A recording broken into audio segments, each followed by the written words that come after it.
Quero continuar nesse mês de junho falando sobre casos de família.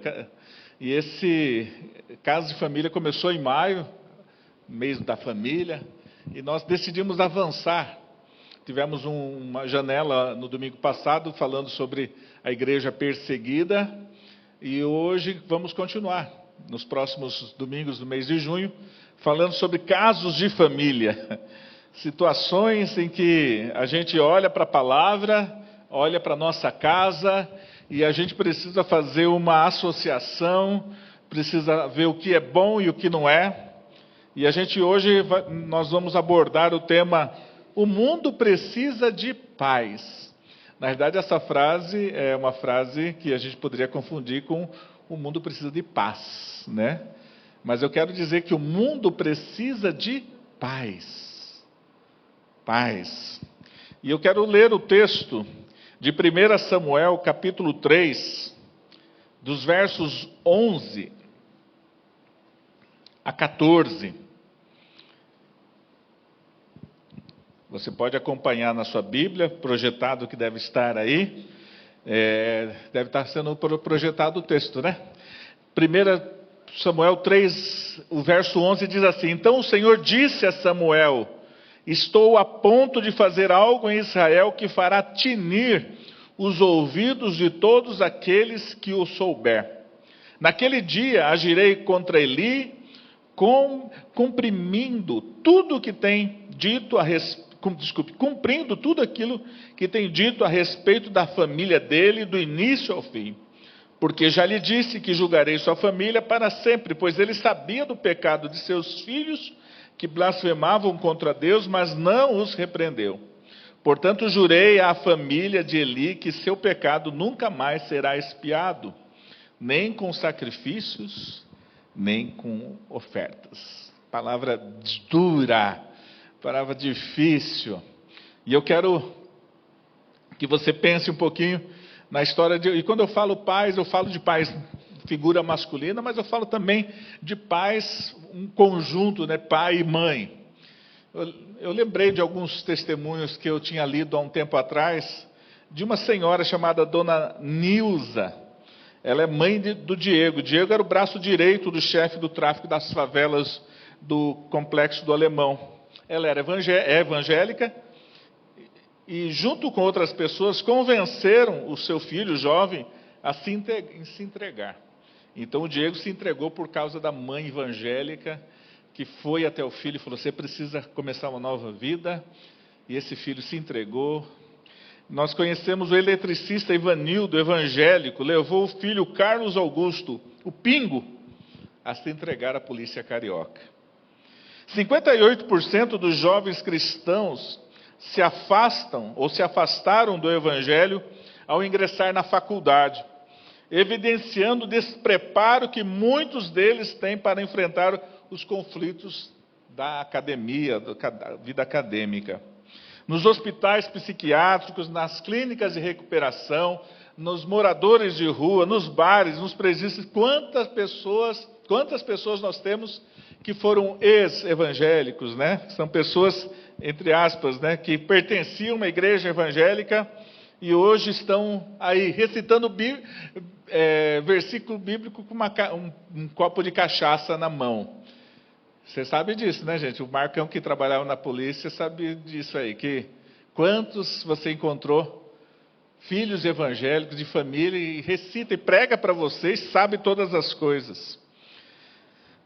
Quando nós lemos o texto de 1 Samuel, a história é do último juiz que foi levantado depois de Samuel.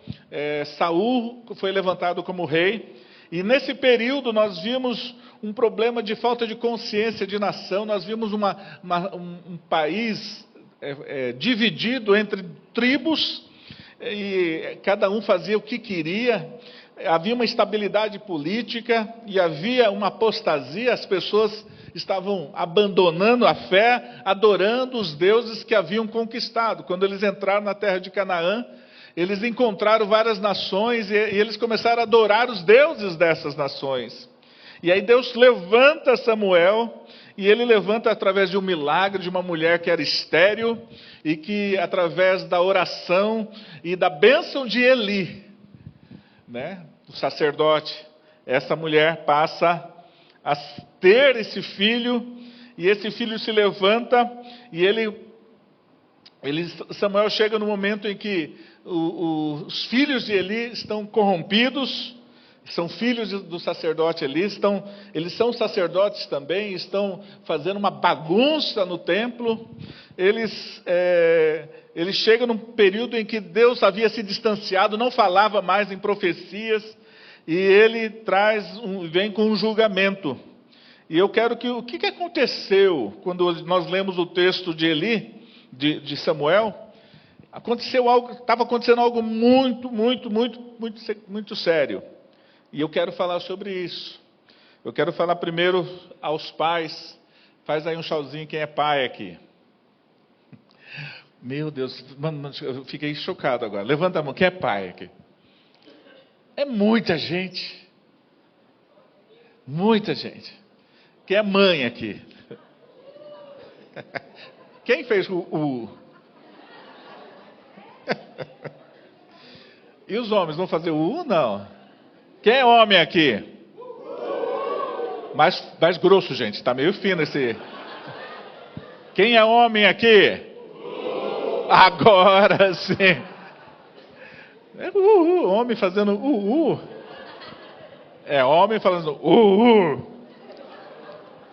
Eu quero que você pense comigo. O mundo precisa de paz e nós estamos vivendo uma grande crise. O primeiro ponto que nós vamos olhar no texto, eu convido você a ler a história de 1 Samuel, e se você pegar um capítulo anterior, você vai encontrar o que aconteceu com esse sacerdote que deixou os seus filhos fazerem tudo o que queriam, e a casa deles caiu, e tudo foi de mal a pior. Você sabe que nós fazemos aquilo que valorizamos, e valorizamos aquilo que cremos. Então, na realidade, nós fazemos aquilo que valorizamos e valorizamos aquilo que cremos. Quando você crê em alguma coisa, você valoriza e você passa a fazer. Por isso é fundamental que você creia no que Deus tem para a sua vida. E uma das coisas que Deus tinha para Eli, é que ele foi chamado. Esse sacerdote, né? Então o chamado é o primeiro que nós temos. Eu falava para Amanda, chegou e me parabenizou pelo dia do pastor, pastor, né? Ela falou, parabéns, pai. Aí eu falei assim para ela que, parabéns, obrigado, minha segunda ovelhinha. Ela falou, segunda? Por que, pai, a segunda? Porque a primeira é sua mãe. Nosso cuidado pastoral, e todos os homens aqui, eu quero que você entenda, o seu chamado primeiro, principal, é o chamado para cuidar da sua casa, da sua família.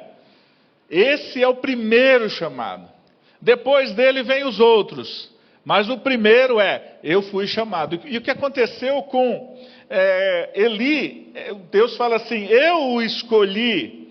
No verso 2, 28, Samuel fala assim, Deus fala para Eli assim, eu o escolhi dentre todas as tribos de Israel para ser o meu sacerdote. E eu quero colocar isso, Deus poderia estar falando assim, o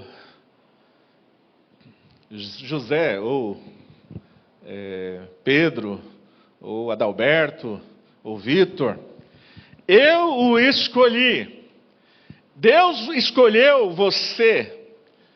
E quando a gente não valoriza o chamado para ser pai, para ser o sacerdote da nossa casa, e eu quero dizer que primeiro, antes de mais nada, você é chamado para ser sacerdote da sua casa. Ok? Amém? Então, você como pai, você precisa entender essa dinâmica. Eu fui chamado. Você precisa valorizar. O que aconteceu com Eli foi que ele não valorizou o sacerdócio e a importância desse sacerdócio. E aí o que aconteceu, nós vemos isso na história da tragédia da vida dele. Então, primeiro, pais, valorize o ser chamado pai. Eu fui chamado para ser pai. E aí você entra na sua casa, você vê a bagunça que está acontecendo às vezes, e às vezes acontece, a nossa casa vira uma bagunça, fala a verdade. Aí você fala, espera aí, eu fui chamado para ser o quê? Pai. E eu vou valorizar esse chamado. Deus me colocou numa família e eu preciso assumir o papel de ser pai. Eu vou valorizar esse chamado. Eu vou dizer sim, você é o pai dessa família? Sim, sou eu. Eu sou o pai dessa família. Eu respondo por essa família. Eu intercedo por essa família. Eu cuido dessa família. Eu protejo essa família. Eu sou provedor dessa família. Valorize o seu chamado. Valorize o chamado. Eli, como sacerdote, ele não valorizou o seu chamado. E Deus o repreende. E fala assim, Eli, eu te chamei, eu te escolhi. De tantas pessoas eu poderia ter escolhido. Eu escolhi você. E Deus está falando para você, pai e mãe. Né? Eu escolhi vocês para serem pais, para cuidar dessas riquezas que nós vimos aqui, para cuidar dessa geração que está vindo. Por isso, há uma grande tragédia ultimamente. Os pais estão sendo reprimidos, oprimidos. E eu quero dizer que, além de você ser sacerdote, você valorizar o seu chamado, a segunda valorização que você precisa ter, e que Eli foi repreendido, está dizendo no verso 29 de 1 Samuel capítulo 2, por que desprezais o meu sacrifício e a minha oferta? Então, embora Eli era o sacerdote, ele desprezava o que as pessoas vinham para adorar, vinham para oferecer a sua adoração, mas aquele sacerdote desprezou, tratou com desprezo. E por que ele tratou com desprezo? Porque ele estava honrando mais os filhos do que a Deus. É muito importante, pai, você colocar a Deus em primeiro lugar antes dos seus filhos. O que está acontecendo hoje é que está havendo uma inversão. Os filhos se tornaram deuses dentro das suas casas. E os pais tornaram-se servos dos filhos. E fazem tudo para que os filhos, pelos filhos, mas não adoram a Deus em primeiro lugar. Então é importante que no chamado que eu falei, o chamado primeiro é para ser pai, e especificamente eu estou falando com você, homem, e você é o sacerdote caseiro, você é o sacerdote da sua casa, Deus te chamou e você precisa valorizar esse chamado, e precisa colocar Deus em primeiro lugar na adoração, e não desprezar a repreensão e a correção, porque ele fala assim, porque vocês, no verso 29, porque honras teus filhos mais do que a mim, engordando-vos com o melhor de todas as ofertas do povo de Israel? Por que você faz isso? É uma pergunta. Como pais, nós podemos nos esquecer que corrigir é uma forma de amor. Fale comigo, corrigir é uma forma de amor. Por isso você, pai, você foi chamado como sacerdote na sua casa, e você então tem que valorizar isso, colocar isso num lugar de honra, você se sentir, eu sou Deus, que bênção, obrigado Senhor, porque o Senhor me chamou para ser pai. E estou falando para muita gente aqui hoje, né? E eu falo isso para mulher, para mãe também, Senhor, obrigado porque o Senhor me chamou para ser mãe. E a responsabilidade de ser pai ou mãe numa casa é fundamental. Eu sou co-sacerdote, mulheres. Vocês são co-sacerdotisas do trabalho do seu marido, no cuidado da casa, na proteção espiritual dos seus filhos e da sua família. Por isso é fundamental. Porque é muito sério. Porque pode haver um caminho sem volta muitas vezes. E muitos pais estão dormindo em relação a isso. O texto lá de 1 Samuel 3,13 é pesado, porque diz assim: pois ele sabia do pecado dos seus filhos, que blasfemavam contra Deus, mas não os repreendeu. Que sério é isso. Por isso, nas nossas famílias, nessa série Casa de Família, nós precisamos de um levantar de homens cheios do Espírito Santo, cheios da graça de Deus, cheios de posicionamento para fazer a diferença na sua casa e, consequentemente, na família. Amém? Vocês estão entendendo o que eu estou falando? Sim? Então, você sabe que um pai estabelece autoridade moral e afirma o potencial dos seus filhos. Um pai, ele tem um poder de afirmar, dentro da sua postura, uma autoridade moral dentro da sua casa. E se um pai é um homem de moral, as coisas que cercam e voltam e circulam a casa passam a ter moral. Olha, quando se levanta um homem dentro da casa, a casa tem respeito. Por mais que a mulher seja uma mulher de honra, mas quando um homem se levanta e se posiciona, as coisas à volta acontecem. É um peso que eu estou passando para vocês, homens? Fala, Jeová! Passa por cima dele, Jeová! Eu quero que você e eu entendamos isso nessa manhã. Por isso, a ausência de um pai é um buraco, é algo que realmente traz profundas feridas dentro de uma casa. Por isso, levante-se. Se você hoje está deitado, homem, se você hoje está caído, Deus hoje diz para você: levante-se e se posicione, porque Deus quer fazer algo tremendo na sua casa, mas Ele vai começar através da sua vida. Ele vai começar através da sua vida. Por isso, existe hoje, quem olha para a nossa sociedade, gente, nós estamos vivendo, e eu falo isso, tempos tenebrosos, e uma tempestade negra está se levantando contra o mundo. Não sei se você percebeu isso. E nós, como igreja, precisamos nos levantar, nos posicionar, falar: Senhor, eu sei quem tenho crido, eu não vou abandonar, eu não vou deixar, eu não vou recuar, mas eu vou viver os teus valores na minha casa, a partir da minha casa. Por isso, a ausência, hoje no mundo, existem pelo menos 2 problemas principais: a ausência de um pai e o desaparecimento, consequentemente, da família. A família está sendo desintegrada.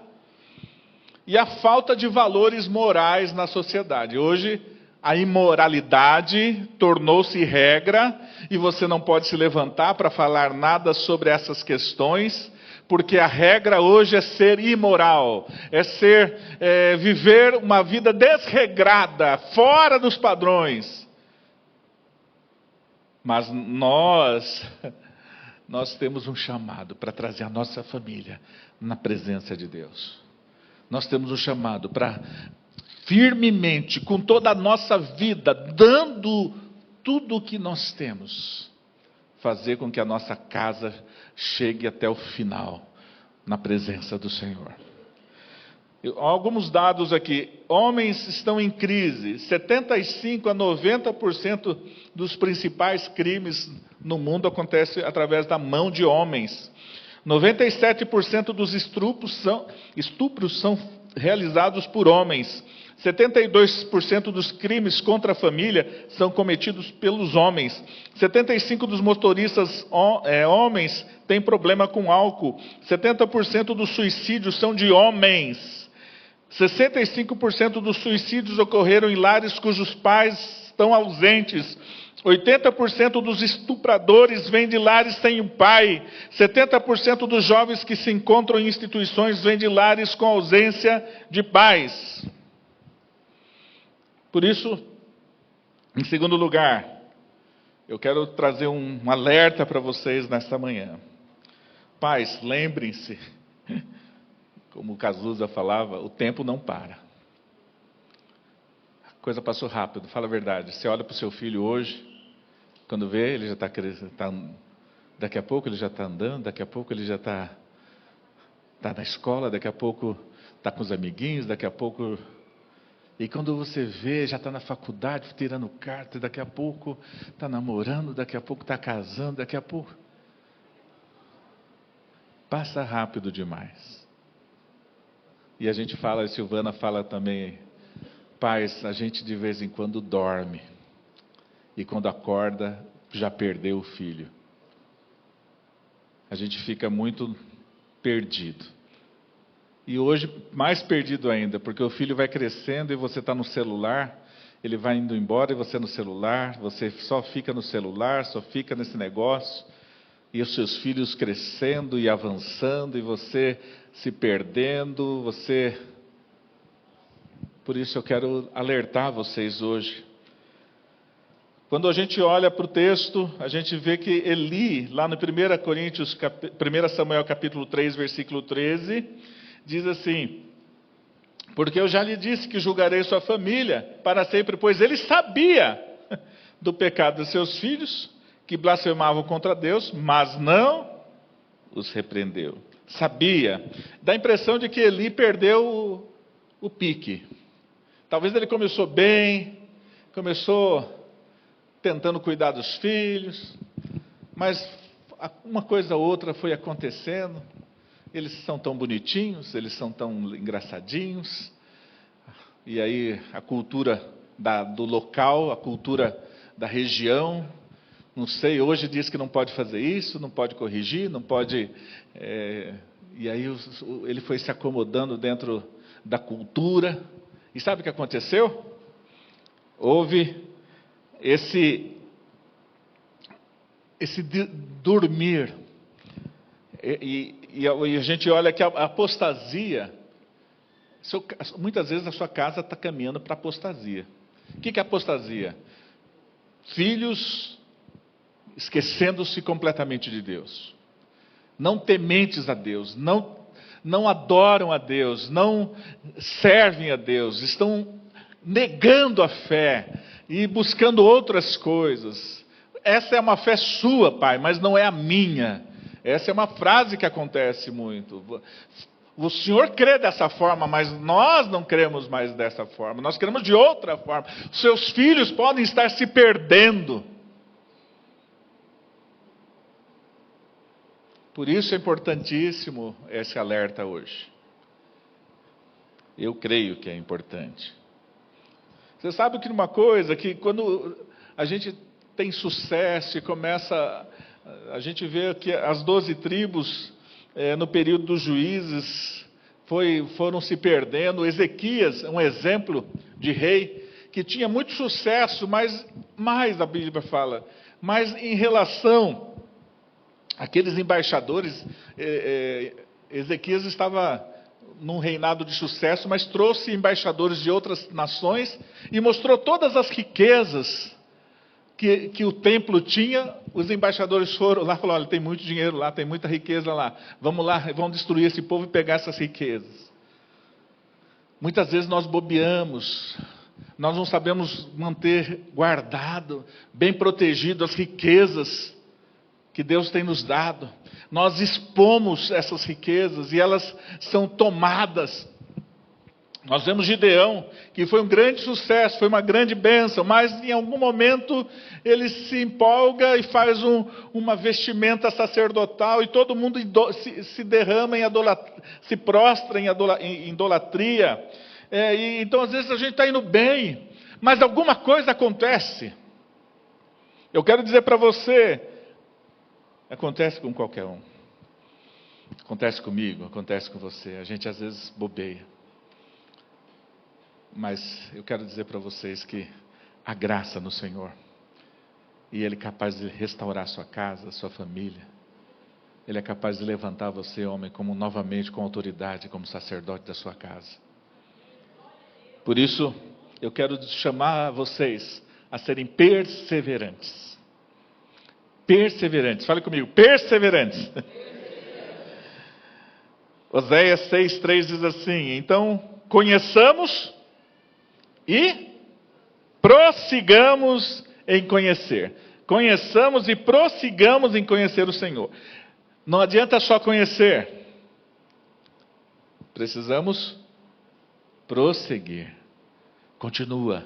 Não desista. Não desista de orar, como foi a Ivonete falou. Não desista. Creia no que Deus está falando, no que Deus está fazendo. Não entrega sua família nas mãos de Satanás. Luta por ela, batalha por ela. Gálatas 6, 9 e 10 diz assim: não nos cansemos de fazer porque ao seu tempo ceifaremos. Você vai colher aquilo que você está semeando como pai. Há uma colheita a ser colhida quando você cuida em oração, em posicionamento, em adoração, em correção dos seus filhos. Existe uma lei agora aí, um negócio que não pode corrigir, não pode fazer isso, não pode fazer aquilo. E muita gente está entrando nessa vibe.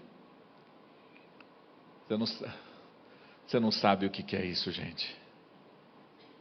Nós precisamos sim levar a sério a correção dos nossos filhos. Conversar muito, mostrar com a vida. Mas ser duro, ser firme na nossa correção. Em amor. Por isso, ele abriu mão. Ele se omitiu. Sabe o que é omissão? A omissão, né? Por isso nós temos que ser pais proativos.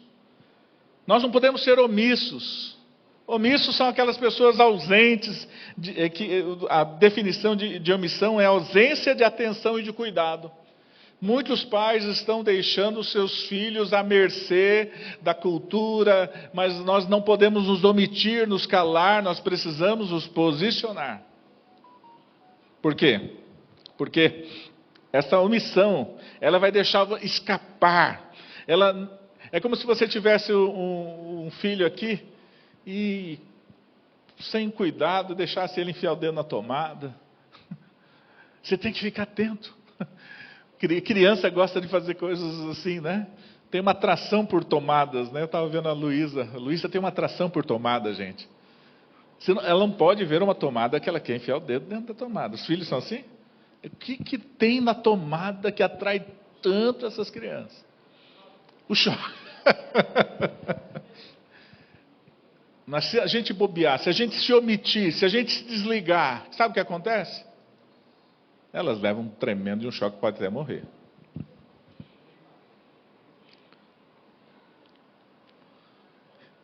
Você não pode renunciar, não pode se omitir, não pode parar de falar. Ai, é cansativo falar. Tem muitos pais que falaram isso já, né? É tão cansativo ficar falando. Não se canse. Descansa a língua um pouquinho, mas continua falando. Falando e vivendo. Por isso, Provérbios 29, 15 a 17 diz assim: a vara e a repreensão dão sabedoria, mas a criança entregue a si mesma envergonha sua mãe. Castiga o teu filho e te dará descanso, e dará delícias à tua alma. Aí alguns pais malandros, ele fala assim: isso aqui é para a mãe corrigir, não sou eu não.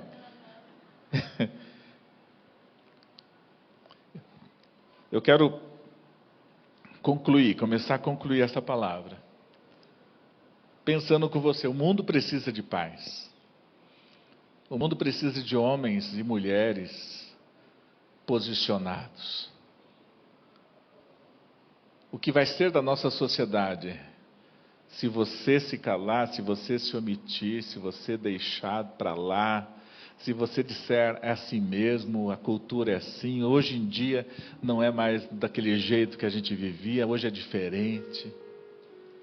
É diferente sim, nós estamos vivendo diante de uma outra cultura, diante de um outro momento. Mas as verdades da palavra do Senhor jamais são diferentes, elas são imutáveis. O mundo precisa de paz. O mundo precisa. Eli ouvia tudo.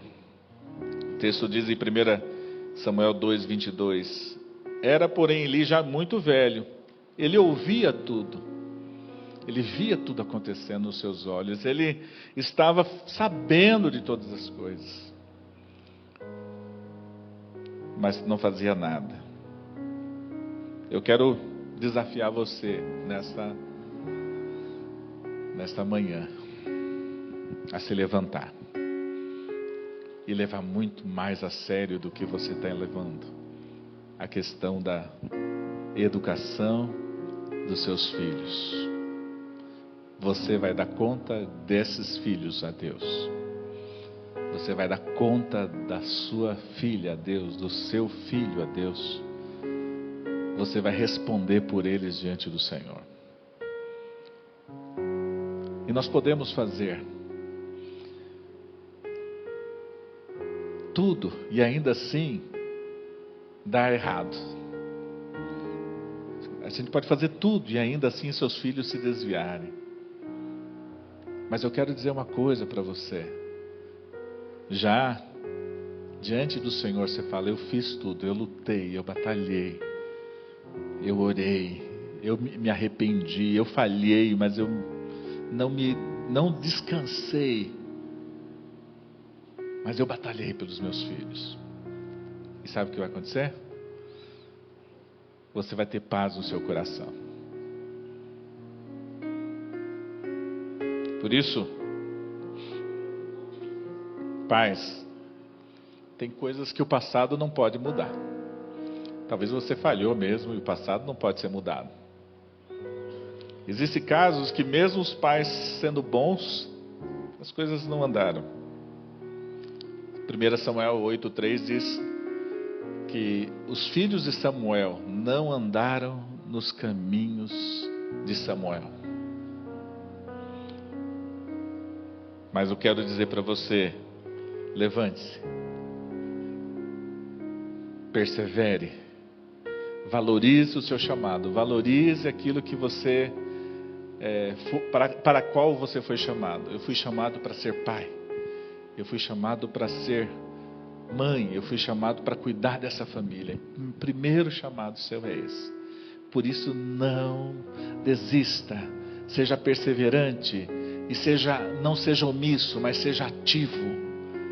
E nós vamos ver uma revolução acontecendo dentro da nossa casa, dentro da nossa família. Você toma posse dessa palavra? Fique de pé, por favor. Eu quero orar por vocês, pais. Não é fácil ser pai, porque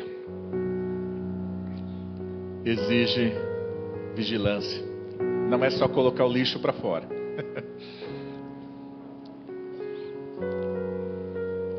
E eu sei que o lixo é meu, né, amor? É uma coisa inegociável. E se eu viajar 3 dias, olha, vou levar em casa já. O lixo tem que ser posto para fora. Aí eu chego em casa, o lixo está ali para você colocar. Não é só colocar lixo para fora.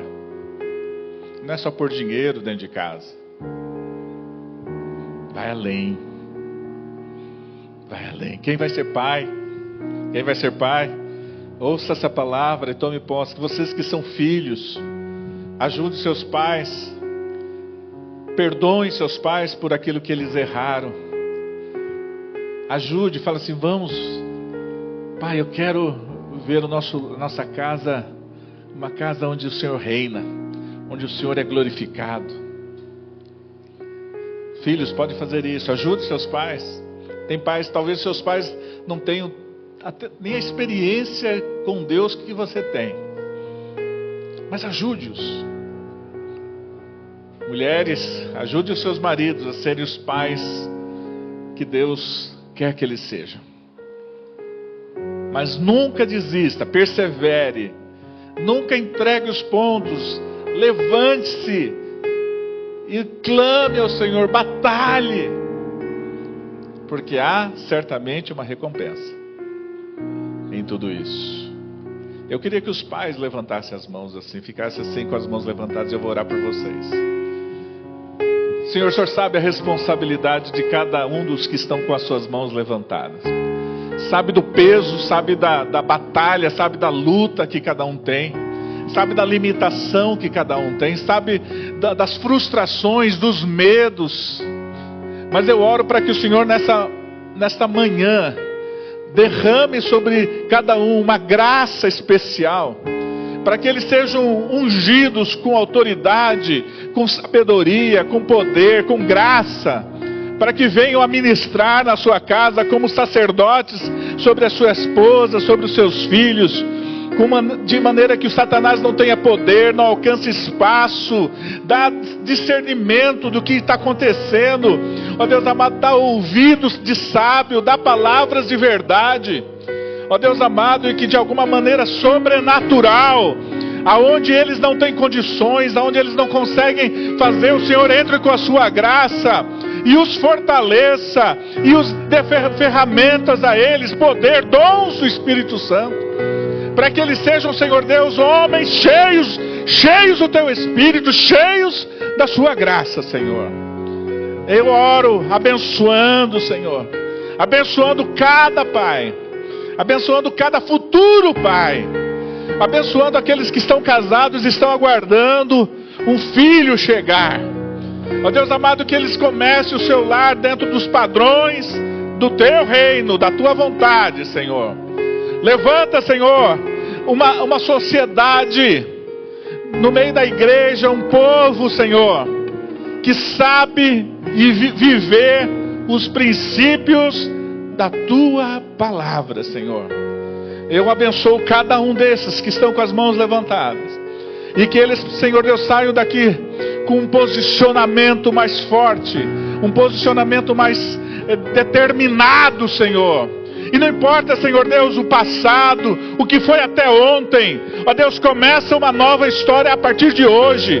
Se pais estavam caídos, hoje eles se levantam. Se homens estavam desanimados, hoje o Senhor renova as forças deles, para que eles venham, Senhor Deus, e avancem sobre os reinos de Satanás que estão se estabelecendo dentro da sua casa. Ó Deus amado, que o quarto dos seus filhos não sejam fortalezas onde eles não podem entrar, mas sejam lugares de oração, onde a Tua graça é ministrada, Senhor. Eu oro abençoando cada um desses pais, em nome de Jesus. Amém? Vamos cantar esse cântico. Ele é nosso Deus.